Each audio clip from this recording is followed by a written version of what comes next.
Hey everyone! So now we're on to our final tab in About Me. It's not actually a final tab because there's going to be one more tab that you make yourself, but that's fine. For now, let's look at this tab called Fun Facts tab. It's very fun. Okay, so over here, you see it's telling you that we're learning about buttons and state. Okay, so you have a button. This is the first time you're creating something interactive in SwiftUI. So far, you've been displaying information on the screen, which is nice, but most apps let you interact with them, and now you're actually going to use this button to interact with your app. Alright, so let's press next.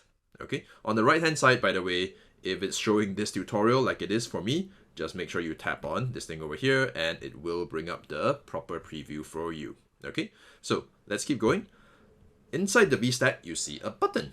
Okay, when you tap this button, it assigns a random fact from the All Fun Facts array to Fun Fact.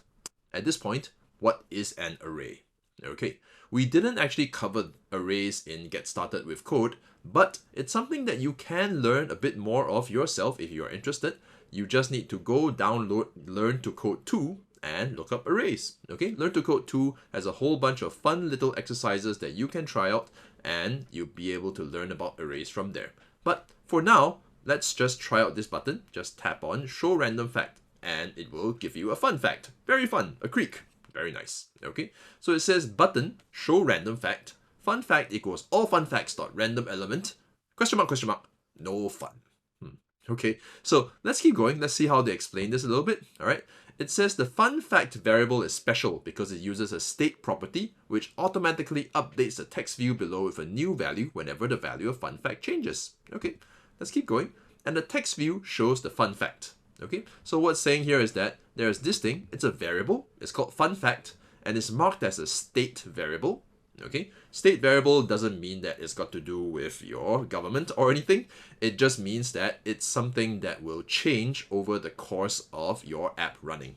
Okay, it's a state that changes. It's like solid, liquid, gas, all states. Okay, so there's a state variable called fun fact and it's displayed on screen inside here. Somewhere inside the Z stack and the V stack and so on, there's a text bracket fun fact and you've set it to a font with dot title and you've set it to be a frame that fits within a maximum width of 400 and a minimum height of 300. That's how you get the layout over here. Feel free to change these around to change the layout.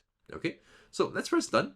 All right, so what they're going to ask you to do is they're going to ask you to add a bunch of fun and funny facts to your all fun facts array. That's a lot of fun. Okay, make sure you add a comma at the end of each string to show that you are starting a new item in the array. So let me very briefly explain arrays. Arrays are like storing multiple things in one variable. Okay, it's kind of like a class list. If you have a class list, let's say you're in class 2A, okay, that's one way to refer to all 30 to 40 people in your class with just one name, 2A. Okay, so here you have fun facts. There are actually 3 strings inside, but we don't need to give 3 variable names. We just have one variable name called all fun facts, and this one name can encapsulate all 3 of these items inside your all fun facts array. Okay, in fact, you're not limited to 3, you can add more, right? Let's add some more fun facts, all right? I don't actually know any fun facts. I'm going to put in a joke, all right? So why did the Scarecrow win an award? Because it was outstanding in its field. Okay, sorry. All right, so notice what I did when I typed in the fun fact. I added a comma at the end of the previous fun fact, okay? And then I went to the next line and I typed in a new string. As you have seen so far, strings are inverted commas and they will turn red color. If you forget the inverted comma, it's going to give you an error, okay? Here's one other way to prevent errors.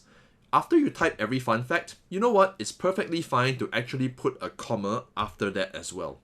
Okay, this will save you a bit of trouble if you realize that you forget to add a comma the next time round. You can just add a comma now. Might as well do it now so that you don't have to worry about it later. Okay, so let me go add another one over here, right? Why was the bicycle wanting to sleep? Because it was too tired. My jokes are great. I am very sorry. Okay, so after that, I'm just going to add a comma over here. Okay, so you can just keep adding anything you want, all right? And it can be any kind of fun fact. When you're doing your actual About Me app later on, you might want to choose some other things that you want to display over here rather than just random fun facts and jokes. Okay, but for now, just add a couple more, all right? And they're going to tell you, hey, you know what? You can improve the design by adding a background. Great thing is you've done this before with me in Get Started with Apps. So they've already put a Z-stack for you. We've explained what that is. A Z-stack is something where it goes from back to front. Okay, so what you're going to do is you're going to add image bracket green over here. And this works because there happens to be an image with the file name of green somewhere inside your project. Let's open it up to check. There it is, down here, green. Okay, but because it's a Z-stack, you can actually use the other method that I showed you before. So instead of image bracket green, you can use color dot, and then you can choose whatever color you want. Let's choose cyan, right? And you will get a nice little background. Okay, this might cause a little bit of trouble with your screen down here, but don't worry too much about it, and it might go away later on. If you prefer, just go ahead and change it back to image bracket green. Okay, that's great. Let's move on to the next bit. All right, and now with the background color set, you can style the button. Okay, so it's got all kinds of things you can do with the button. All right, and these are all modifiers that you've used before: padding, foreground color, background, clip shape, and shadow and font. Okay, maybe you haven't seen shadow. I don't recall if we've actually seen shadow, but let's try all of these out. So I'm going to go over here, right? Notice that this button is a slightly different kind of view. It's got button followed by a bracket, and then it's got a curly brace. Okay, the thing inside the bracket is what is shown on the button. The thing inside the curly brace is what the button does. All right, so once again, one part of this is what the button shows, which is just the text show random fact. Okay, you can change this. You can add some emojis to it. But what the button does is inside the curly braces, which is something that just grabs a random element from the array and changes the state variable fun fact. Okay, so let's go grab some of these modifiers and use them. So I'm just going to go copy, right? Copy this thing over here, and I'm going to tap on the screen to paste it. Okay, so there's padding. All right, so that just add some padding around it. Nothing really happens. Let's keep going. Foreground color dot white. Right, so you might want to think to yourself, what's going to happen before you actually paste it? Right, so this is going to change the foreground color of the button to white. Right, which looks pretty decent. Okay, let's keep going.